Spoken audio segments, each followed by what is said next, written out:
अरविंद भट्ट है। Restrain your body language, restrain your body language, अपनी आंगिक भाषा को संयत रखिए।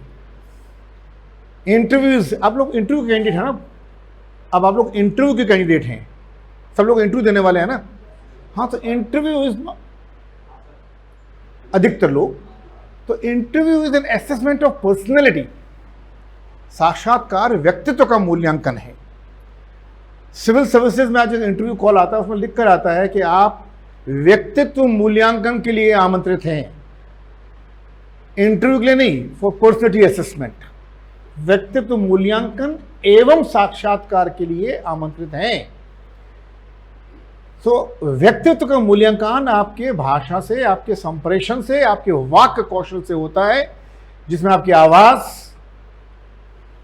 आपका विराम, आपका शब्दों पर जोर देना, आपके चेहरे के भाव, आपके साथ इंटरव्यू मजाक कर सकता है और आपको खुजली आ सकती है कि मैं भी करूं, और ये खुजली बहुत महंगी पड़ेगी। इंटरव्यू एक शेर पढ़ सकता है और आपका मन करता है सर एक मुझे भी याद आ रहा है, अर्ज किया है, क्योंकि आपको लगा तो मस्त है रे। वो मस्त इसलिए है कि वो आपकी पर्सनैलिटी एसेस करना चाहता है कि आप किस तरह के व्यक्तित्व हैं, और 15 से 50 मिनट में उनको व्यक्तित्व का मूल्यांकन करना है, जो कि बहुत मुश्किल काम है। इसलिए वो आपसे बातचीत करने के लिए कुछ सवाल पूछता है, सिर्फ बात को कंटिन्यू करने के लिए सवाल पूछता है, और आप जो जवाब देते हैं उसमें से फिर सवाल निकालकर फिर सवाल पूछता है, क्योंकि उसे 15 से 50 मिनट तक आपका मूल्यांकन करना है। वरना किसी इंटरव्यू में सवाल क्यों पूछा जाता, आपका क्या नाम है, डॉक्यूमेंट सामने पड़े ना, पढ़ ले, पूछता क्या है। मेरे जैसा कैंडिडेट हो और पूछे इंटरव्यू क्या नाम है, पढ़ लो, कहाँ से आए हो, इसके आगे लिखा हुआ है, क्या पूछ रहे हो। तो भैया इंटरव्यू ये सवाल क्यों पूछता है, क्या नाम है, परिचय क्यों दीजिए, परिचय दीजिए। इन बातों को समझेंगे तो इंटरव्यू की तैयारी होगी। फिलहाल आज इंटरव्यू वर्कशॉप नहीं है, आज सिर्फ मुझे आपको अपने बारे में कुछ अवेयर करना है, जागरूक करना है, ताकि आपकी सोचने की दिशा बदले अपने बारे में। सफल कौन नहीं होना चाहता है, हाथ खड़ा करें। जीवन में सफल कौन नहीं होना चाहता है, होना चाहते हैं, कोई नहीं जो सफल नहीं होना चाहता है। सफलता में क्या रबा, आमिर खान ने कहा था 3 इडियट्स में, कामयाबी नहीं, कोशिश पे लगो, एक्सीलेंस नॉट सक्सेस। तो आमिर खान को गुरु मत बनाना, बेवकूफ बना रहा है, करोड़ों कमा रहा है कह के, वो खुद सक्सेसफुल है। Success is important in life. तो जो सक्सेस है वो हर कोई चाहता है, तो जिसे चाहते हैं उसको जानना तो चाहिए ना कौन है भाई, ऐसे कैसे चाल रहे हैं कमलेश, जिसको चाहते हैं उसके बारे में जानना तो चाहिए ना कौन है, क्या है। तो सक्सेस क्या है, व्हाट इज सक्सेस। ऐसा कोई किताबी सवाल नहीं मेरा, इंटरव्यू में किताबी सवाल बहुत कम होंगे, वो तब होंगे जब वो लगेगा कि कैंडिडेट कुछ नहीं बता पा रहा है, तो फिर किताब के साथ क्या हिस्ट्री में क्या पढ़ा भाई, अब किताब पूछते हैं, वरना किताब तो एग्जाम देकर आए हो, अब क्या पूछें आपको। इंटरव्यू बहुत मजबूरी में किताबी सवाल पूछता है, वो व्यवहारिक प्रश्न पूछता है, विषय के प्रश्न पूछेगा पर विषय के भी व्यवहारिक प्रश्न पूछेगा। तो व्हाट इज सक्सेस, कोई भी गलत तो चिंता नहीं करो।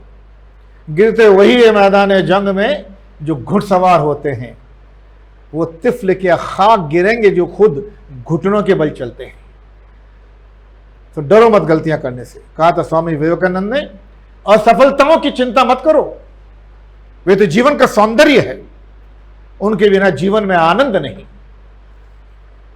लेकिन असफलताओं से सीखा जाए, दैट इज मोर इंपॉर्टेंट। तो डरिए मत, मन में कोई सवाल आंसर आता है तो दीजिए मुझे आंसर, मैं बात करना चाहता हूं। अगर इंटरव्यू का आपने जवाब नहीं दिया तो आपका इंटरव्यू खराब होने वाला है, और आपने ये भी जवाब दिया मैं क्षमा चाहता हूं मुझे नहीं आता इसका उत्तर, तो सफलता की संभावना है इंटरव्यू में। लेकिन अब चुप बैठे रहे, तो गुन्ना चुप क्यों बैठो है, बोल की है ना। So you have to speak out.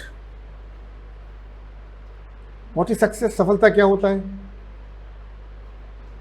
चलिए आपके लिए सफलता क्या है, क्या नाम बताया था आपने, संजय। आपके लिए सफलता क्या है। सफलता पहचान ईश्वर की। अच्छा, आप इंसान की, आपके लिए सफलता क्या मायने रखती है, आप अपने आप को कब सफल मानेंगे। जब पड़ोस के मोहल्ले में तीसरे घर में जो रहती है उसका और मेरा बिजली का बिल एक ही एड्रेस पे आएगा, तब मैं मान लूंगा कि कनेक्शन हो गया है, सफल हो गया हूं। कुछ लोगों के लिए dream boy, dream girl is success, कुछ के लिए नाम, पद, पैसा, प्रतिष्ठा, power. Different people have different dreams. तो सफलता की बहुत साधारण सी परिभाषा है, अपने सपनों को साकार कर लेना सफलता मानी जा सकती है आज के भौतिक दुनिया में। आध्यात्मिक बातें नहीं करूंगा मैं, आध्यात्मिक दृष्टि में सफलता कुछ और मायने रखती है, तो भौतिक दुनिया में जो सपने आपने पाले हुए हैं वो सपने पूरे हो जाएं तो आप सफल हैं, ऐसा माना जाता है। एक परिभाषा है, it is progressive attainment of one's own goals. अपने ही लक्ष्यों की उत्तरोत्तर प्राप्ति सफलता है। आई रिपीट, अपने ही लक्ष्यों की उत्तरोत्तर प्राप्ति, एक के बाद एक लक्ष्य हम अपने जीवन में जो सोचते हैं उन्हें पूरे करते जाएं तो हम सफल हैं। सारे पूरे हों आवश्यक नहीं है। मैं अगर जयपुर जाना चाहता हूं और जयपुर जाते हुए हाईवे पे हार्ट फेल हो जाता मेरा, लेकिन मैं जोधपुर से जयपुर की दिशा में यात्रारत था, मैं जीवन में सफल हूं, क्योंकि मंजिल पर पहुंचना मेरे बस में नहीं है, पर लक्ष्य की दिशा में बढ़ना मेरे वश में है। आप तो समझ रहे हैं बात को? हर किसी को है मंजिल का जुनून, कोई सफर का मजा क्यों नहीं लेता। Let's enjoy the life. ये संघर्ष है, इस संघर्ष का आनंद लेते हैं, इसका प्रतिफल हमेशा आनंद होगा। जो आप चाहते हो ना बने, कुछ और बन जाएंगे, पर अगर आपने संघर्ष का आनंद लिया है तब जो कुछ बनेंगे वहां आप बहुत आनंदमय जीवन जिएंगे। अपना 100% ऊर्जा, समय और बुद्धि जो ईश्वर ने दी उसका उपयोग कीजिए, लक्ष्य को सामने रखकर। मिले ना मिले ईश्वर पर छोड़ दीजिए। कर्मण्यवादी का रास्ते मां फलेषु कदाचन।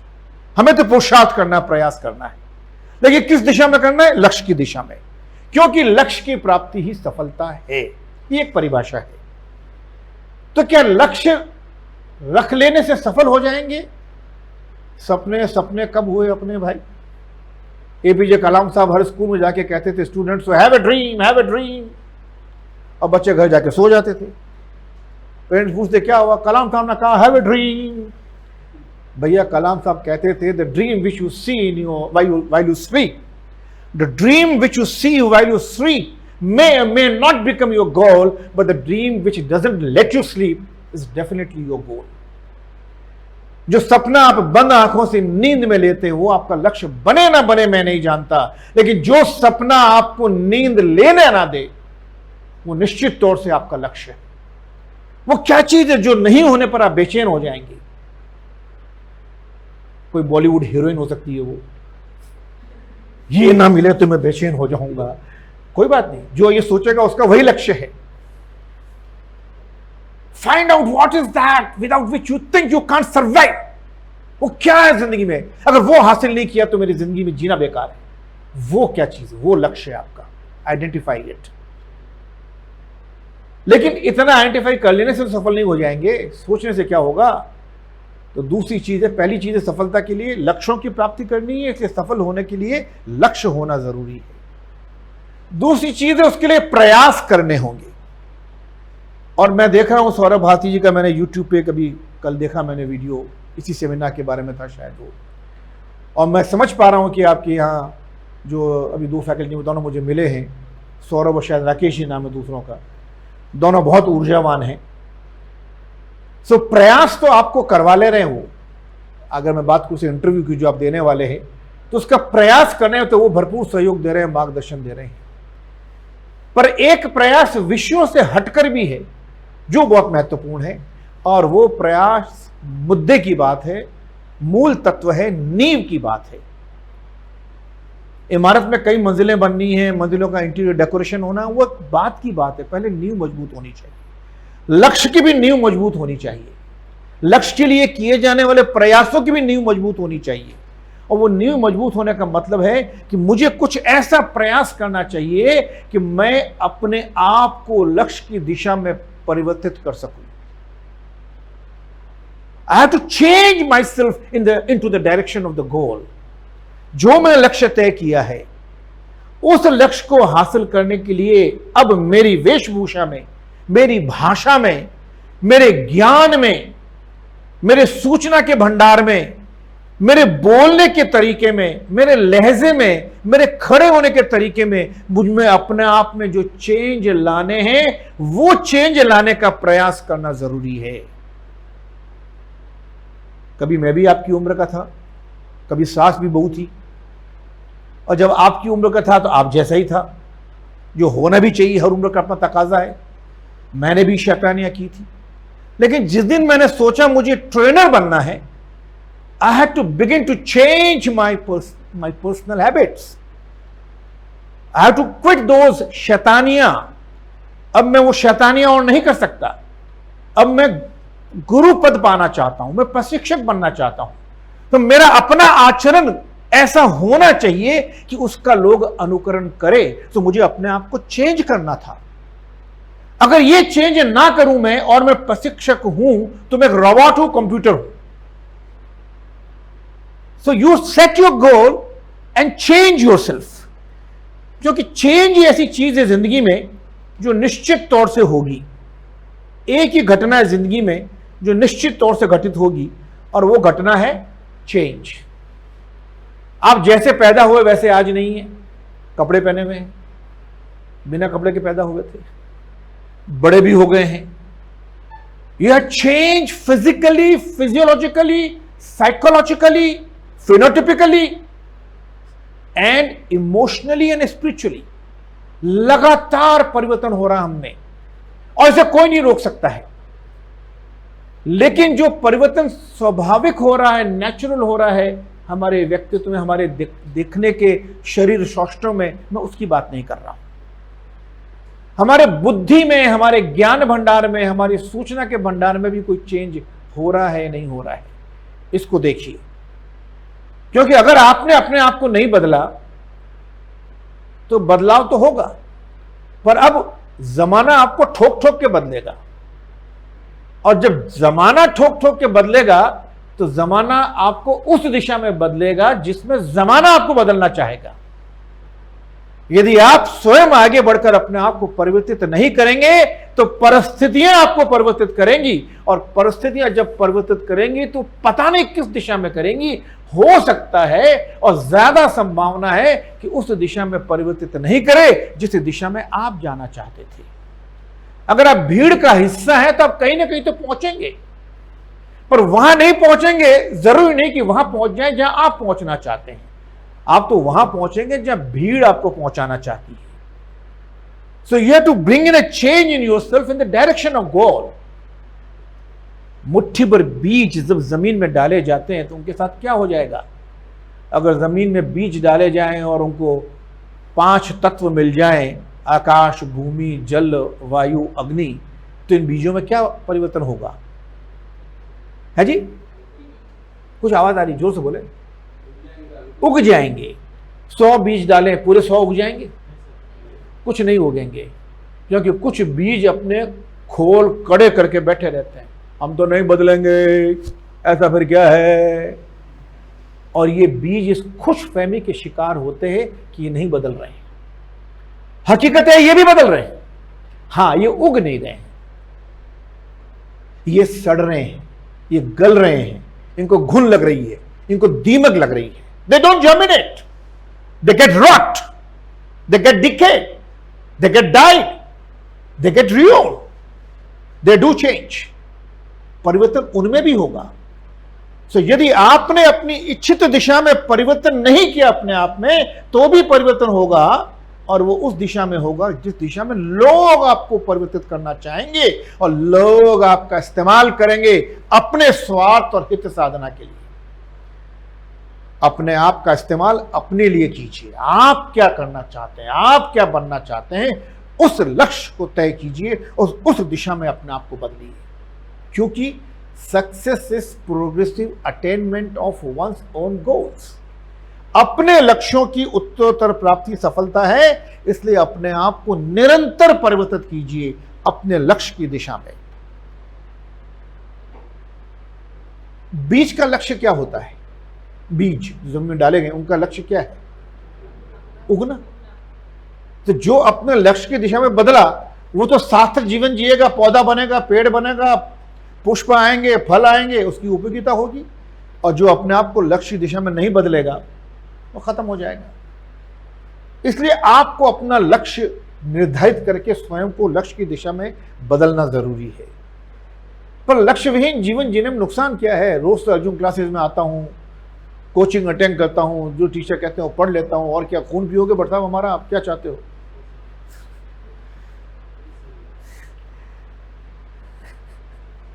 नदी की लहरों पर तैरता हुआ लकड़ी का लट्ठा कहीं न कहीं तो पहुंचता है, अपने अपने गंतव्य पे नहीं पहुंचता। और समुद्र के सीने को चीरने वाला जहाज हमेशा अपने बंदरगाह पर पहुंचता है जहां उसे पहुंचना होता है। अपवाद छोड़ दीजिए, तूफान आना, चट्टान से टकराना, वो किसी भी जिंदगी में हो सकते हैं। लोग ठीक है, आईएएस के इंटरव्यू के दिन उनके पिता का देहांत हो गया, नहीं जा सके इंटरव्यू देने, ये अपवाद है। नदी की लहरों पर तैरता हुआ लकड़ी का लट्ठा मत बनिए, समुद्र के सीने को चीरने वाला जहाज बनिए। कल्पना कीजिए कोई 10 मंजिला इमारत बन रही है और 5 मंजिल जब पूरी हो जाए तो इमारत का मालिक आर्किटेक्ट को बुला के कहता है 6ठी मंजिल पर मुझे एक स्विमिंग पूल बना के दे दो। और वो आर्किटेक्ट कहता है सर ये संभव नहीं है। क्यों भाई, क्यों संभव नहीं है? सर वो नींव जो मैंने बनाई है वो स्विमिंग पूल के लिए नहीं है। अरे तो ऊपर की 4 मंजिल कैंसिल, वजन कम कर दिया मैंने, अब बना दो स्विमिंग पूल। आर्किटेक्ट कहता है तो भी संभव नहीं है सर, क्योंकि नींव जो बनाई है मैंने वो 10 मंजिल का स्थिर भार ले सकती है, पर 6ठे मंजिल पर कंपित भार जो आएगा पानी का वो नहीं ले सकती। इसके लिए तो मुझे नींव ही वैसी डालनी चाहिए थी, या मुझे समय दीजिए मैं नींव में सुधार करूं। अक्सर लोग 5वीं मंजिल पर पहुंचकर होश में आते हैं कि हमें स्विमिंग पूल चाहिए। सब कुछ लुटा के होश में आए तो क्या किया, अब पछताए क्या हो जब चिड़िया चुग गई खेत। मान लीजिए, उदाहरण दे रहा हूं, मुझे कोई इम्तिहान देना है जहां अंग्रेजी अनिवार्य विषय है और एक खास स्तर की अंग्रेजी मुझे आनी चाहिए। ये तो बाद में कर लूंगा अंग्रेजी, तो यार फिलहाल दूसरा कर लेता हूं। और ठीक इम्तिहान के 1 महीने पहले जाते हैं कोचिंग इंस्टीट्यूट, सर हमारी अंग्रेजी इंप्रूव करनी है। क्यों? 1 महीने बाद इम्तिहान है। तो भैया कोई दुनिया में कोई मशीनरी प्लांट नहीं है जहां यहां डाला जाए और वहां से अंग्रेजी सीख के बाहर आ गए 1 महीने में। जब आप 10वीं कक्षा में, 11वीं कक्षा में, 12वीं कक्षा में, कॉलेज में पढ़ रहे हैं, तब होश क्यों नहीं आता है कि मुझे ग्रेजुएशन के बाद कौन सा इम्तिहान देना है जिसमें किन किन विषयों की जानकारी चाहिए, उनकी जानकारी आज से इकट्ठी करो। ग्रेजुएशन करते समय प्रतियोगिता परीक्षा की तैयारी की जो मैगजीन्स आती हैं, से प्रतियोगिता दर्पण या कॉम्पिटिशन सक्सेस रिव्यू या कॉम्पिटिशन मास्टर, वो पढ़ना क्यों नहीं शुरू करते हैं? ठीक जिस दिन इम्तिहान देना होता है कोई प्रतियोगिता का, तो एक जीके की किताब खरीद के लाते हैं, उसमें रट्टा मारते हैं, यूनेस्को को क्या कहते हैं, यूनिसेफ को क्या कहते हैं। पर अगर आपने मैगजीन्स 12वीं के बाद या 12वीं के दौरान पढ़नी शुरू कर दी थी, 12वीं के बाद इसलिए कहता हूं कि 12वीं तक तो हर कोई इंजीनियर, डॉक्टर, सीए की तैयारी करता है, वहां सब फेल हो जाता है, तब कहता है अब प्रतियोगिता परीक्षा की तैयारी करूंगा, इसलिए मैं 12वीं के बाद की बात कर रहा हूं। तो तभी से क्यों नहीं शुरू किया? आग लगने पे कुआं नहीं खोदा जाता है, फायर एक्सटिंग्विशर पहले से लगा के रखे जाते हैं, फायर होज और फायर रील पहले से एस्टेब्लिश की जाती है, 10,000 लीटर का एक टाका पहले से बना के रखा जाता है, वरना एनओसी नहीं मिलेगी म्यूनिसिपैलिटी से जब तक रिश्वत नहीं दे दो, वो अलग बात है। तो तैयारी पहले की जाती बेटे, इसलिए लक्ष्य तय करना जरूरी है। एक मकान बनता है, उसका ब्लूप्रिंट होता है। कोई समझता है ब्लूप्रिंट क्या होता है? ब्लूप्रिंट, नक्शा। मकान 20 लाख का, 25 लाख का, 50 लाख का, 1 करोड़ का, उसके लिए आर्किटेक्ट के साथ बैठकर 10 दिन तक बहस करते हैं, कई नक्शे बनवाए जाते हैं, कई काटे जाते हैं, कई फाड़े जाते हैं, फिर एक नक्शा फाइनल होता है। किसके लिए? 20 लाख के मकान के लिए। ये ईश्वर ने करोड़ों रुपए की जिंदगी दी है, इसका नक्शा बनाया है। नींव तो पड़ गई आपकी बचपन में, आप कुछ ही कर सकते हैं आप, पर क्या उस नींव में सुधार की आवश्यकता है? क्या मैं अब कोई रेनफोर्समेंट बढ़ा सकता हूं, सरिया का ज्यादा स्ट्रक्चर डाल के नया बॉटम बीम बना सकता हूं ताकि स्विमिंग पूल बना सकूं ऊपर में? क्या पंखा तो नहीं ऊपर की? अपनी जिंदगी का नक्शा बनाइए। 20 वर्ष की उम्र में क्या हासिल करना चाहते हैं, 24 वर्ष की उम्र में किस मुकाम पे पहुंचना चाहते हैं, 30 वर्ष की उम्र में क्या हासिल कर लेना चाहते हैं। ये मत कहिए 24 में ब्याह, 26 में 1 टाबर, 28 में 2 टाबर और तीजो सकाल अलू कर दे, 30 में तीजो। ये मत कहिए, ये भी लक्ष्य हो सकता है किसी किसी के, ना। वो अलग बात है, मैं उनकी बात नहीं कर रहा हूं, मैं करियर गोल की बात कर रहा हूं। सो अपना ब्लूप्रिंट बनाइए, नक्शा बनाइए, कहां नींव डालना पड़ी हुई है नींव तो आपकी, कहां कितनी मोटी दीवार बनानी है, कहां खिड़की बनानी है, कहां दरवाजा बनाना है, इसकी प्लानिंग कीजिए, योजना बनाइए। कल्पना कीजिए हिंदुस्तान और पाकिस्तान का हॉकी मैच हो रहा हो। हॉकी गेम समझते हैं या क्रिकेट ही समझते हैं? हॉकी समझते हैं ना। और हॉकी गेम की अब तो खैर कोई रेडियो कमेंट्री नहीं सुनता, अधिकतर लोग टीवी कमेंट्री देखते हैं, पर पहले रेडियो कमेंट्री चलती थी। I hope understand radio commentary. तो आंखों देखा हाल हॉकी के मैदान का, बॉल किस तेज गति से इस पाले उस पाले में जाती है, और जो आंखों देखा हाल सुनारा होता है वो बॉल के साथ बहुत तेज गति से बोलता है। तो कल्पना कीजिए हिंदुस्तान और पाकिस्तान का मैच हो रहा है और रेडियो पर कमेंट्री आ रही है और बॉल पाकिस्तान के पाले में, और पाकिस्तान का खान बहुत तेजी से बॉल के आगे बढ़ा है और खान ने बॉल यूसुफ को दी, यूसुफ ने बॉल पठान को दी और पठान हिंदुस्तान के गोल में गोल मारने वाला है, लेकिन गोल नहीं मार सका क्योंकि सामने गोल पोस्ट नहीं था। 1 घंटे के खेल को बिना गोल के नहीं खेल सकते। ये 80 साल 90 साल 100 साल की जिंदगी बिना गोल कैसे जी रहे हो दोस्तों? खाली बॉल खेल रहे हो, इससे छीन रहे हो, उससे छीन रहे हो, इसको पास दे रहे हो, इसको नकल करा रहे हो, उसकी नकल कर रहे हो। ये क्या कर रहे हो? बॉल की ड्रिबलिंग कर रहे हो। गोल में दागो, गोल तो था ही नहीं कहीं है, कहां दागू? गोल तो मालूम ही नहीं कहां दागू। एफर्ट्स कर रहे हैं, not result oriented, not goal oriented, result oriented नहीं, गोल ओरिएंटेड। लक्ष्य को सामने रखकर प्रयास नहीं हो रहे हैं, सिर्फ प्रयास हो रहे हैं। अगर किसी साथ ऐसा हो रहा है तो गलत हो रहा है।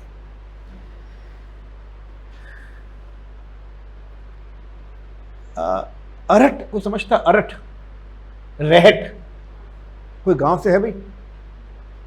रहट कौन से गांव से हो? है भीलवाड़ा, तो शायद रहट जानते हो, थोड़ा हल्का पहाड़ी क्षेत्र है। तो रहट क्या होता है? कुएं से पानी निकालने चरखी होती है जिसमें डिब्बे लगे रहते हैं, किसी ने मिट्टी के सिकोरे लगे रहते हैं, तो चरखी घूमती है, पानी उठाती है, ऊपर आती है, एक भैंसा या बैल चाहो तो घूमता रहता है और वो पानी को बाहर खींचता रहता है। ये रहट की जो मशीनरी है ये 10 साल में रस्ट खा जाती है, जंग खा जाती है, पर 10 साल तक काम आ जाती है और 10 साल में सैकड़ों किलोमीटर घूम जाती है, पहुंचती कहीं नहीं है। घाणी का बैल जानते हो ना, जिंदगी में हजारों किलोमीटर घूमता है, पहुंचता कहीं नहीं है। ऐसे प्रयास मत कीजिए जो आपको पेरिफेरी पे घुमाते रहे। गोफण समझते हो? गोफण, खेत में गोफण है ना,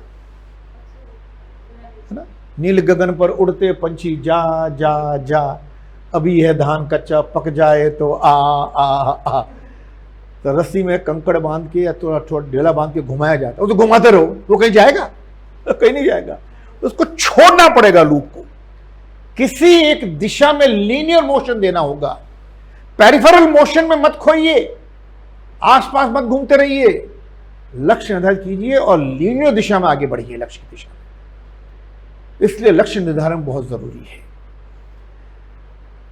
मैं जहां रहता हूं, मेरी लेन, जो अंग्रेजी में लेन कहते हैं, हिंदी में कहूं मावड़े को, तो गली में, जिस गली में रहता हूं उस गली के नुक्कड़ पे मकान है, उन्होंने कुत्ता पाल रखा है और कोई भी कार गली में आती है, उनका कुत्ता बैठे बैठे अचानक उठ जाता है, कार के पीछे तेजी से भागता है, भौंकता हुआ, और गली के अंतिम नुक्कड़ तक भागता है पीछे, वहां जाके दूसरे कुत्ते को चार्ज हैंडओवर कर देता है और वापस आके अपनी चौकी में बैठ जाता है। ऐसा हर कार के साथ करता है। कार तेज गति से आती है तो उसके पीछे तेज गति से भागता है, धीमे गति से आती है तो धीमे धीमे भागता है। कार कैसी भी गति से आए, उसके और कार के बीच में 2 इंच का फासला बना ही रहता है। मुझे समझ नहीं आता, जब ये तेज गति की कार के पीछे तेज गति से भाग सकता है तो धीमे गति की कार के पीछे तेज गति से क्यों नहीं भागता? मैंने उनके मालिक से पूछा कि आपका कुत्ता इस एटीट्यूड के साथ कभी किसी कार को पकड़ पाएगा? बोले भट्ट साहब, एटीट्यूड असेसमेंट करना आपका काम है, मेरा काम नहीं है। तो मैंने कभी इसके एटीट्यूड के बारे में सोचा नहीं, पर मुझे कई बार लगता है किसी ने इसने कोई कार पकड़ भी ली तो करेगा क्या? जो करना खंबे पे कर ले भाई, खड़ी कार पे कर ले, चलती कार पे नहीं कर पाएगा। Don't behave like a street dog. मारे काका जी री बेटी इम्तिहान दियो, फला इम्तिहान, इनवा से मैं इम्तिहान दियो, मारा ताऊजी और बेटो इम्तिहान दियो, इनवा से मैं वो इम्तिहान दियो। Don't live the life which others are living, live your own life. अपनी प्रतिभा, अपनी क्षमताओं को पहचानिए और अपना जीवन खुद जिए। किसी और के अनुगामी ना बने। इंस्पिरेशन ले सकते हैं लोगों से, प्रेरणा ले सकते हैं, पर उन्होंने किया इसलिए मैं करूंगा। या बिना सोचे किसी ऐसे लक्ष्य का पीछा करना जो आपका लक्ष्य है ही नहीं। हिंदी फिल्म का गाना है, जिस गली में तेरा घर नहीं बालमा उस गली में पांव रखना नहीं। जो मार्ग मुझे मेरे लक्ष्य की तरफ नहीं ले जाए उस मार्ग पे पांव ही नहीं रखना मुझे। तो जब तक इतना समर्पण नहीं आएगा तब तक लक्ष्य प्राप्त नहीं होगा। मीरा के लिए एक पद है, घूंघट के पट खोल तुहे पिया मिलेंगे। और ये पिया पिया पिया पिया नहीं है, ये पिया ईश्वर है। और ईश्वर भी नहीं है, और आगे बढ़े तो स्वयं से साक्षात्कार है। घूंघट से पट खोल तुहे पिया मिलेंगे। Unveil your potential and you will achieve your goals. अपनी प्रतिभा और अपनी क्षमता को अनावृत कीजिए, पहचानिए, परिमार्जित कीजिए, परिवर्तित कीजिए, परिवर्धित कीजिए, और आप स्वयं से साक्षात्कार ले जाएंगे, अपने लक्ष्य प्राप्त कर लेंगे। You have tremendous power within you. हर व्यक्ति में ईश्वर ने असीम ऊर्जा दी है, उस ऊर्जा का उपयोग कीजिए, उसे ऐसे ही नष्ट मत होने दीजिए। लक्ष्य तय करने के फायदे क्या हैं? मेरा आज का विषय है लक्ष्य साधना। Change yourself and set your goal. अपने आप को बदलो, अपना लक्ष्य निर्धारित करो। जब लक्ष्य तय कर लेते हैं तो आप चुंबक बन जाते हैं। कक्षा 5 में जब चुंबक पहली बार पढ़ाया था तो कहा था कि चुंबक की छड़ को किसी इंडस्ट्रियल एरिया में जाके धूल में घुमाओ तो उसके साथ कुछ आयरन फिलिंग्स आके जुड़ जाएंगे, लोहे का चूर्ण। वो लोहे का चूर्ण जो धूल में नजर नहीं आ रहा था, चुंबक घुमाने से तुरंत खींच कर आ गया। जब आप गोल सेट कर लेते हैं आप चुंबक बन जाते हैं। जो ही आपने तय किया मुझे SI बनना है या मुझे RAS बनना है या RPS बनना है, आप चुंबक बन गए। अब आपको नजर आएगा मुझे RAS बनने के लिए या RPS बनने के लिए या SI बनने के लिए जिस ज्ञान की आवश्यकता वो कहां मिलेगा। वो ज्ञान आपके पड़ोस में किसी इंस्टीट्यूट में हो सकता है, वो आपके कोई काका जी के दोस्त हो सकते हैं जो RPS हैं, RAS हैं, उनसे मिल सकता था। वो पहले भी मौजूद थे पर नजर नहीं आ रहे थे। जिस दिन आपने तय किया मुझे इस दिशा में जाना है, उस दिन वो नजर आने लगे। इसलिए लक्ष्य निर्धारित करना आवश्यक है। लक्ष्य निर्धारण करने से आप कॉन्वेक्स लेंस बन जाते हैं। एनीबॉडी, कॉन्वेक्स लेंस क्या होता है? हाँ, अगर मैं कॉन्वेक्स लेंस हाथ में लूँ, पढ़ने की कोशिश करूँ तो अक्षर बड़े होंगे। अगर उसको फोकल लेंथ पे ले आए तो अक्षर बड़े होंगे, और उसमें हटाया तो छोटे हो जाएंगे, उल्टे हो जाएंगे। तो अगर मैं ऐसे कॉन्वेक्स लेंस को धूप में, कड़ी धूप में कागज पर घुमाऊं 6 मिनट तक तो क्या होगा? हाँ, बिल्कुल नहीं चलेगा। क्योंकि मैंने कहा 6 मिनट तक घुमाऊं। हाँ, मैंने घुमाना कहा था, सुनो भाई, घुमाने से कुछ नहीं होगा। 6 सेकंड के लिए फोकल लेंथ पर फोकस कर दीजिए, फोकस पर, और कागज जल जाएगा। इतनी सी ऊर्जा लक्ष्य पर केंद्रित करनी और लक्ष्य मिल जाएगा। लेकिन ऊर्जा को बिखेर रखा है OTT platform, YouTube, Instagram, Facebook, ये सब हमारी ऊर्जा को बिखेर रहे हैं। हम एक खाली फ्रेम बने हुए हैं, रेज आ रही है और निकल जा रही है। कॉन्वेक्स लेंस बनिए। वो जो एनर्जी आ रही है सन की, वो सारी फोकस होनी चाहिए फोकस पर, तब आप अपना लक्ष्य प्राप्त कर पाएंगे। जब तक इतने कृत संकल्पित नहीं होंगे, मैं कोई वो गतिविधि में हिस्सा नहीं लूंगा जो मुझे मेरे लक्ष्य की तरफ नहीं ले जाती। TV no, cellphone surfing no, net surfing no. लेकिन नेट सर्फिंग करूंगा अपने विषय के ज्ञान के लिए। सेलफोन काम में लूंगा एप्लीकेशन डाउनलोड करने में जहां से मुझे एजुकेशन मिलेगी, उसका प्रॉपर यूटिलाइजेशन करूंगा, उसका मिस यूटिलाइजेशन नहीं करूंगा। जब तक इतने सख्त नहीं बनेंगे अपने बारे में, तब तक लक्ष्य प्राप्त किस्मत से हो सकते हैं, आपके पुरुषार्थ से नहीं हो सकते। किस्मत से तो डूबियारी लात कमर हिली हो जाए, लोगों ने अच्छी अच्छी, वो तो कोई बड़ी बात नहीं है। तो किस्मत की बात मैं नहीं कर रहा हूं, पुरुषार्थ की बात कर रहा हूं।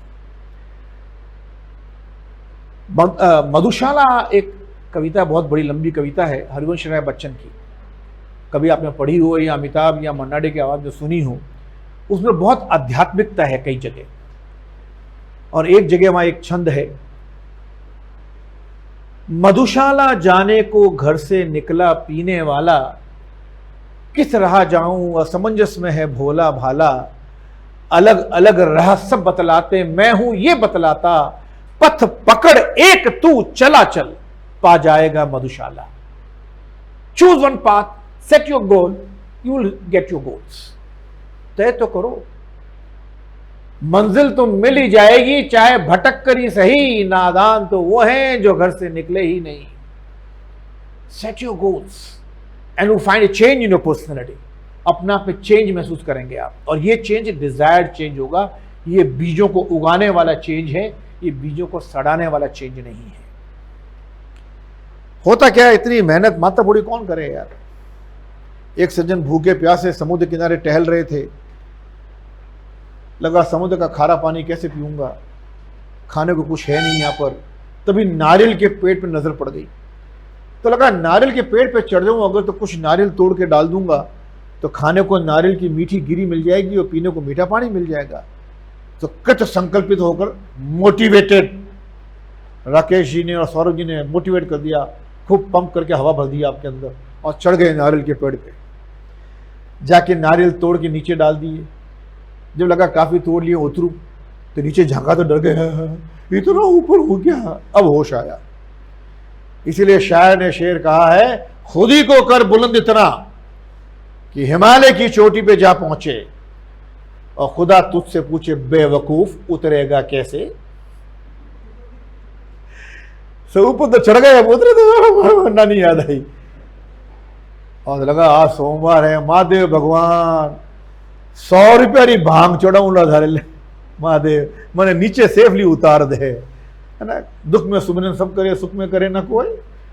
आंखें बंद करी, 100 रुपए के रिश्वत तय करी भगवान से, इतना में हो जाएगा सौदा, हो जाएगा। आंखें बंद करी, फिसले, जो ही पांव रुके लगा जमीन आ गई है। आंखें खोली, खुश होकर देखा अभी तो 20 फुट बाकी है। बोले 20 फुट में गिर गया तो हड्डियां टूट जाएंगी, मरूंगा तो नहीं, हड्डियां टूट जाएंगी। फिर ऊपर देखा ये 80 फुट ऊपर था, मैं तो 60 फुट तो मैं फिसल के आ गया। और महादेव जी तो आए नहीं हेल्प करने के लिए, 100 रुपए क्यों खराब करूं। 20 रुपए बचे हैं। देखो ये महादेव तू भोलेनाथ है, मेरी बात समझ, 20 फुट तेरे जिम में, 60 फुट तो मैं आ गया। तेरे को ठेका दिया 1 रुपया प्रति फुट, 20 रुपए की भांग चढ़ा दूंगा। फिर फिसले, फिर पांव रुके, फिर लगा जमीन आ गई, देखा तो अभी 3 फुट बाकी है। बोले 3 फुट में क्या होना है। छलांग लगाई जमीन पर, एक कपड़े झाड़े, हाथ जोड़े, बोले हे महादेव आइंदा न चढ़ू न चढ़ू। तो आप में तो कुछ बच्चों को लग रहा होगा अभी कि आइंदा भट्ट साहब आपकी क्लास में अटेंड करूं न किसी को अटेंड करने दूं। लोग गोल सेट करते क्यों नहीं? अगर इतना इंपॉर्टेंट है तो हमने गोल सेट, सपने देखना गोल नहीं है, सपनों को लक्ष्य में परिवर्तित करना आवश्यक है। आगे बताऊंगा सपने को लक्ष्य में कैसे परिवर्तित करना। तो सेट क्यों नहीं करते हैं गोल? लोगों का पैसिमिस्टिक एटीट्यूड होता है। गोल सेट करने से मिलते हैं क्या कोई? I was conducting this workshop of goal setting for police officers. एक बहुत बड़े पुलिस अधिकारी जो राजस्थान के सर्वोच्च पद पे रिटायर हुए हैं अभी पुलिस के, वो तब यहाँ जोधपुर में आईजी थे। तो उन्होंने जोधपुर के थानेदारों के लिए एक वर्कशॉप रखा, गोल सेटिंग। तो मैंने कहा साहब माफ़ी चाहता हूँ, पुलिस वालों के गोल सेट होते हैं। बोले मिस्टर भट्ट मैं मजाक नहीं कर रहा हूँ, I am serious, I want you to talk to my people about goal setting. मैंने कहा बड़ा खतरा है, सब कोई 20 साल नौकरी में, कोई 25 साल नौकरी में रह चुका है, उनको आप मुझे कह रहे हैं गोल सेटिंग पढ़ाओ, जरा मुश्किल लग रहा है। बोले नहीं आप आइए ना, मैं बैठूंगा साथ में। एक प्रोबेशनल आईपीएस यानी जो ट्रेनिंग में थे, यंग 23 साल के रहे होंगे शायद, वो एक थानेदार के पास ट्रेनिंग कर रहे थे उस वक्त थाने में, प्रोबेशन में। तो थानेदार उनको भी लेके आ गए, तू भी चल ट्रेनिंग में हमारे। वो भी आ गए, वो आईपीएस थे तो उनकी अलग स्तर था उनका। इतना कुछ जब बात करी मैंने, चाय का ब्रेक हुआ, चाय के ब्रेक में वो आईपीएस साहब हमारे साथ आ गए, बाकी लोग अलग चाय पीने चले गए। आईजी साहब हम लोग चाय पी रहे थे, इन आईपीएस ने मुझसे कहा mister Bhatt you speak very effectively. Thank you, you are great speaker. Thank you. तो मुझे डाउट हुआ 2 बार क्यों कहा इन्होंने, ये कुछ और कहना चाहते हैं क्या? तो मैंने कहा भैया मुझे लग रहा है आपका हिडन एजेंडा कुछ और है, आप जो तारीफें कर रहे हो इसके पीछे कुछ और है, वो असली बात कह दो।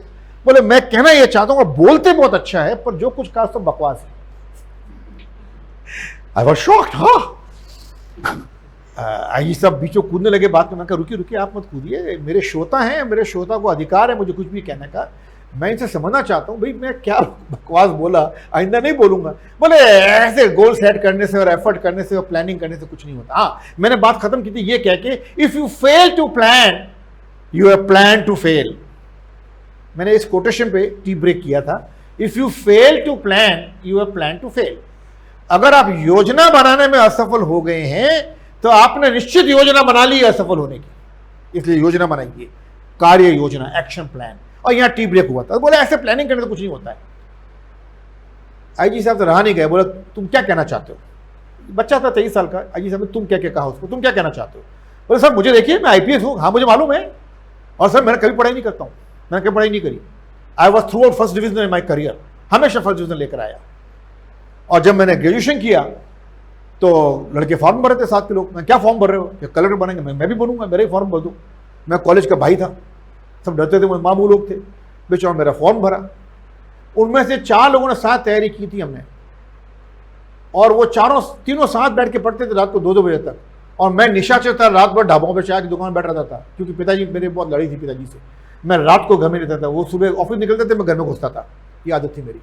तो मैं चाय की दुकान बैठ रहता था, वो तीनों पढ़ते थे, पढ़ के बाहर निकलते, मैं किधर आओ रहते लाइन में खड़े हो जाओ, बोलो क्या क्या पढ़ा, वो बोलते थे, मैं सुनता था। मेरा पहली बार में सिलेक्शन हो गया, मैं आईपीएस हूं, ट्रेनिंग खत्म होने वाली मेरी तो, और वो 3 अभी तक इम्तिहान दे रहे हैं।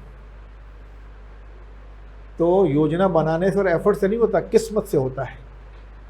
आप क्या कहते हैं मिस्टर भट्ट? मैं कुछ जवाब देता, उसके पहले टी ब्रेक खत्म हो गया। मैं फिर से क्लास में आया, मैं बोर्ड पे बैठा, और बोर्ड पे मैंने एक इक्वेशन लिखी, और वो इक्वेशन थी success is depending on your efforts. आपकी सफलता आपके प्रयासों और आपके पुरुषार्थ पर निर्भर करेगी। वो खड़े के बोलेंगे सर मैंने कुछ कहा था आपसे, मैं क्या छोड़ेंगे नहीं मुझे, मैं क्या मैं उसी बात पे आ रहा हूं। बोले सर एक शेर कहना चाहता हूं। कहिए।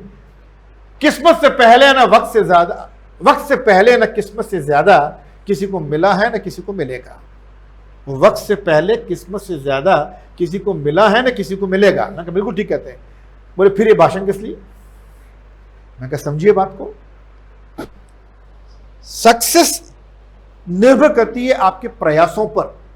अगर आपने 1E डाला तो 1S मिलेगा, अगर 10E डाला तो 10S मिलेंगे। बोले लेकिन मैंने तो 1E डाला और 10S मिला मुझे, मैंने तो बहुत कम मेहनत करी। बच्चों ने पढ़ाई की, दूसरे लोगों ने, मैंने केवल सुना, उनको केवल सुनता था, तीनों को एक ही बात सुनता, तीनों बैठ के। मैं कहा बिल्कुल ठीक। तो आपने डाला 1E और आपको मिले 10S। हाँ जी यही हुआ मेरे साथ। मैं कहा इसलिए हुआ कि इसकी इक्वेशन में कमी रह गई है, और वो है F, फेट, किस्मत। आपकी किस्मत आपको 10 टाइम्स सपोर्ट कर रही थी, इसलिए आपके 1 एफर्ट ने आपको 10 सक्सेस दे दी। अगर आपने मेहनत ज्यादा की होती तो 10F इंटू 10E किया होता तो आप 100S लाते और आप IAS होते, IPS नहीं होते। समझे कुछ बात को? बोले सर वो 3 लोग जो अभी तक इम्तिहान दे रहे हैं उनका क्या है? वो बेचारे 10E डाल रहे हैं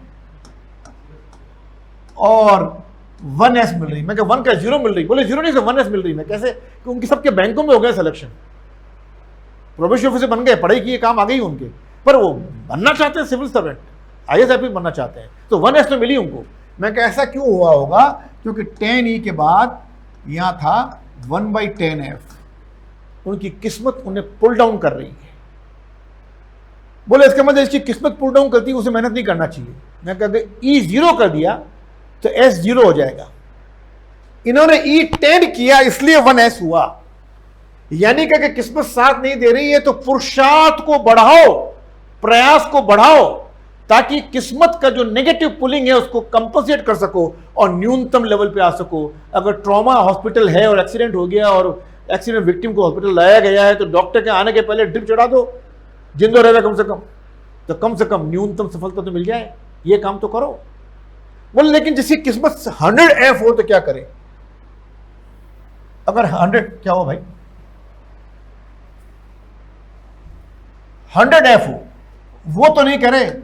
मैं कहा 100F हुआ और 0E किया तो सफलता क्या मिलेगी? 0। बोले इसका मतलब जिसका 100F है उसको 1E करना चाहिए। मैं कहा बिल्कुल ठीक, इसे क्या मिलेगा? सर 100F मिलेगी। मैं कहा कितना पागल आदमी है वो। अगर उसका 100F है और वो 10E करे तो क्या मिलेगा? 1000S। अगर आप किस्मत वाले हैं तो ज्यादा मेहनत कीजिए ताकि किस्मत जो आपको सपोर्ट कर रही है उसका फायदा उठाइए। अगर किस्मत किसी वजह से साथ नहीं दे रही है तो ज्यादा मेहनत कीजिए ताकि उसके नेगेटिव इंपैक्ट को आप कंपनसेट कर सकें और न्यूनतम सफलता हासिल कर सकें। यानी कुल मिला के काम करो भाई, काम करो, देश का ऊंचा नाम करो। Efforts is the essence. पुरुषार्थ और प्रारब्ध कहा जाता है इन चीजों को। यह है प्रारब्ध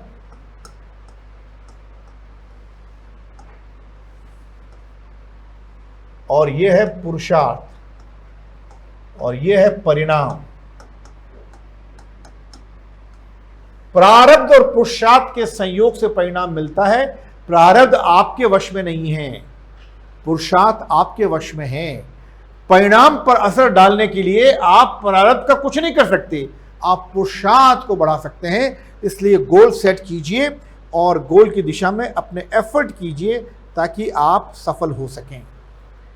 लेकिन सिर्फ सपने देखना काफी नहीं है। सपना तो देख लिया, गोल की एक खास बात होती है कि गोल स्मार्ट होना चाहिए। स्मार्ट क्या माने?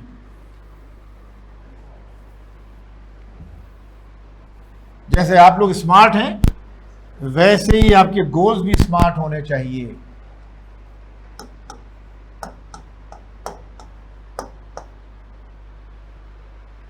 सपना ये होता है मैं बहुत सफल व्यक्ति बनना चाहता हूं, मैं ऑफिसर बनना चाहता हूं, ये सपना है। स्मार्ट ऑफिसर माने कौन सा ऑफिसर, कैसा ऑफिसर, किस स्तर का ऑफिसर, किस विभाग का ऑफिसर। स्पेसिफिक, मैं खूब पैसा कमाना चाहता हूं, खूब पैसा कमाना चाहता हूं। स्पेसिफिक हो गया, पहला गुण आ गया स्पेसिफिक। निश्चित है खूब पैसा कमाना चाहता हूं, ये तो स्पेसिफिक है, लेकिन मेजरेबल होना जरूरी है। कितना पैसा कमाना चाहता हूं, खूब का मतलब क्या? 5,000 रुपये महीना आई थी घड़ा पर तो। सो क्वांटम, मैं सफल होना चाहता हूं, सपना है, पर सफल होने के लिए क्या बनना चाहता हूं? स्पेसिफिक। और स्पेसिफिक किस स्तर का बनना? अधिकारी बनना चाहता हूं। अधिकारी किस स्तर का अधिकारी बनना चाहता हूं? एसआई भी अधिकारी है, आई भी अधिकारी है, एसीपी भी अधिकारी है, डीएसपी भी, डीसीपी भी अधिकारी है। किस स्तर का अधिकारी बनना चाहता हूं? दैट इज मेजरेबल, उसको नापा जा सकता है, तोला जा सकता है, गिना जा सकता है। अटेनेबल, औकात होनी चाहिए, बहुत क्रूड भाषा बोल रहा हूं, अपनी क्षमता होनी चाहिए। लक्ष्य अपनी क्षमताओं से बड़े निर्धारित कीजिए, सपने बड़े देखने चाहिए, लेकिन अपनी क्षमताओं को विकसित करने की क्षमता भी होनी चाहिए और इच्छा शक्ति होनी चाहिए। करूं कुछ नहीं और सपना देखूं, ये नहीं होगा। तो लक्ष्य जब तय करते हैं, इमीडिएट गोल आपका, तुरंत जो गोल है वो अटेनेबल होना चाहिए। मैं बनना तो चाहता हूं IAS IPS, पर फिलहाल एक बार एसआई का इंटरव्यू देता हूं, क्योंकि फिलहाल मेरी क्षमता इतनी, मैं पहले होश में नहीं था, अब होश आया, अब पढ़ने लगा हूं, तो फिलहाल एसआई बनता हूं। ऐसा ही मेरी क्षमता में अटेनेबल है। मैं तो IPS बनूंगा वरना कुछ नहीं बनूंगा, तो संभावना है कुछ नहीं बनोगे, क्योंकि आपकी तैयारी, आपकी नींव नहीं उसके लिए। सो अटेनेबल गोल्स होने चाहिए जो अचीव किए जा सकते हो, और बड़े से बड़ा लक्ष्य अचीव हो सकता है तो उसे छोटे छोटे हिस्सों में बांटिए, कदम दर कदम आगे बढ़िए, और तब आप पाएंगे एक दिन आपने अपने बड़े लक्ष्य को पा लिया है। सो उसे अटेनेबल बनाइए और एक के बाद एक गोल को डाइविंग बोर्ड की तरह काम में लीजिए और वहां से नेक्स्ट डाइव लीजिए। R is realistic.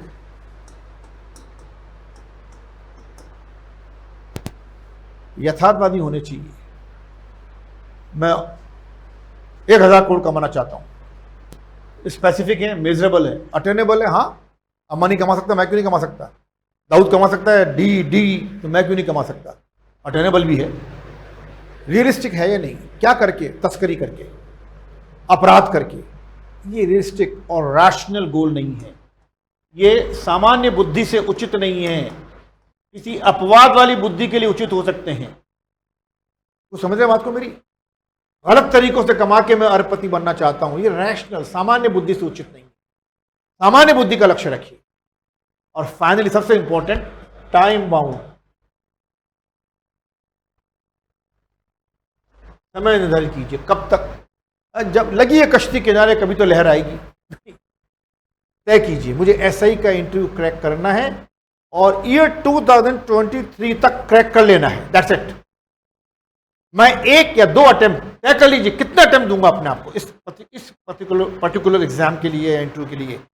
उसके बाद आई हैव ऑल्टरनेटिव गोल। तो अब आखिरी बात करता हूं, गोल्स के साथ ऑल्टरनेटिव गोल भी तय कर लेने चाहिए, विकल्प भी। ये नहीं होना चाहिए कि लक्ष्य तय किया, 10 साल तक कोशिश की, ये नहीं हुआ तो अब चलो कुछ और कर लेते हैं। ऐसा करते हैं, 10th पास करते क्या करते हैं कि डॉक्टर बनूंगा, बायोलॉजी ले लेते हैं। वो 11th में मेंढ का चिरीजे कोनी, अरे मेंढ का चीरना पड़े, तो 12th में मैथ्स ले लेते हैं, इंजीनियर बनेंगे।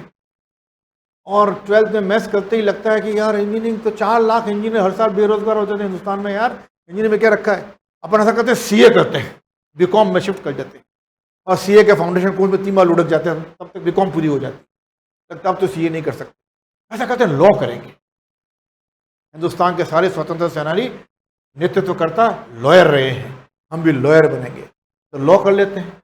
जब कोर्ट में पहुंचते हैं और नीम डारे नीचे वकील बैठा एक दूसरे का कॉलर फाड़ दिया, जमानत दरवाजे से माँ मैं जमानत करूँ, तो लगता है लॉ में तो बहुत कंपटीशन है यार, ये तो गलती हो गई। आईएएस फाइट करते हैं, पता नहीं कैसे फाइट करते हैं आईएएस को, और फिर 3-4 साल तक आईएएस फाइट करते हैं। वो नहीं होता तो आरएएस फाइट करते हैं, फिर आरएएस नहीं होता तो चलो ऐसे ही देख लेते हैं। ये नहीं होता, ऐसा करते हैं, बैंक क्लर्क का इम्तिहान आ रहा वो करके देख लेते हैं। वो भी नहीं हुआ तो घर पे पान की दुकान वहाँ बैठ जाते हैं। कोई बुरी बात नहीं है, पान की दुकान कोई बुरी बात नहीं है। जोधपुर में एक पान की दुकान परिवार का है जिसके 8 दुकान है जोधपुर में। इनकम टैक्स की रेड लग चुकी है उनके, इतना कमाते हैं पान की दुकान पे। पर भैया 15 साल खराब करके फिर पान की दुकान में बैठे, अगर लक्ष्य तय किया होता तब तक तो शानदार चूना कत्ता लगाना सीख गए होते, अपने काम में एक्सपर्ट हो गए होते। समय रहते लक्ष्य तय कीजिए और लक्ष्य के साथ विकल्प तय कीजिए, ऑल्टरनेटिव गोल तय कीजिए। ये लक्ष्य जो मैं पढ़ाई कर रहा हूं, मेहनत कर रहा हूं, इस लक्ष्य के लिए अगर ये प्राप्त नहीं होता, इसको मैं कितने अटेम्प्ट दूंगा, ये तय कीजिए पहले से। 1, 2, 3 खुद तय कीजिए। तब भी नहीं होता है तो मेरा ऑल्टरनेटिव गोल ये है, मैं उसमें अपियर होऊंगा फिर। लेकिन ऑल्टरनेटिव गोल हमेशा मेन गोल का सप्लीमेंट और कॉम्प्लीमेंट होना चाहिए। जो मेहनत आप अपने मुख्य लक्ष्य के लिए कर रहे हैं, वो सारी मेहनत आपके वैकल्पिक लक्ष्य में भी काम आ जानी चाहिए, इसका ध्यान रखिएगा। ऐसा नहीं होना चाहिए मैं डॉक्टर बनूंगा, डॉक्टर नहीं बनता इंजीनियर बन जाऊंगा। मैं क्या कर रहा हूं भाई? सेट योर गोल, एक गोल तय कीजिए और उसका विकल्प गोल भी तय कीजिए कि अगर ये नहीं होता है तो मैं दूसरे वैकल्पिक पे शिफ्ट हो जाऊंगा। फिर मौका लगेगा तो फिर से मेन गोल पे आऊंगा। बनूंगा तो आईएएस, नहीं तो कुछ नहीं बनूंगा। नहीं, आईएएस नहीं हुआ तो आरएएस बन जाऊंगा, कोई बात नहीं। आरएएस बना, आरएएस बन के 2 साल नौकरी करी, छुट्टियां ली, फिर पढ़ाई करी, आईएएस का इम्तिहान दिया, उसको इस्तेमाल किया। लेकिन जो पढ़ाई मैंने आईएएस के लिए की थी उसमें से बहुत सारी मेहनत मेरे आरएएस में काम आ गई। फिर आरएएस में जो अनुभव हुआ वो अनुभव आईएएस के इंटरव्यू में काम आ गया। इस तरह अपने मुख्य लक्ष्य और वैकल्पिक लक्ष्य को तय कीजिए, योजना बनाइए और अपने आप को परिवर्तित कीजिए। है जू है अत गाड़ी यूं चलेला, ये एटीट्यूड छोड़ दीजिए। कृत संकल्पित हो जाइए, समर्पित हो जाइए। लक्ष्य के अलावा जिंदगी में और कुछ नहीं करूंगा जब तक लक्ष्य प्राप्त नहीं कर लूं, इसको अच्छी तरह मन में अपने आप को तय कर लीजिए। आप अपना लक्ष्य पाएंगे। आप सबने मुझे इतनी देर तक सुना, इसके लिए मैं आपको धन्यवाद देता हूं। और अर्जुन क्लासेस ने मुझे इनवाइट किया, इसके लिए मैं अर्जुन क्लासेस को और उनके प्रतिनिधि मित्र यहाँ बैठे हैं, उनके माध्यम से उनको अपनी ओर से धन्यवाद देता हूँ। Anyway, thank you very much, thank you.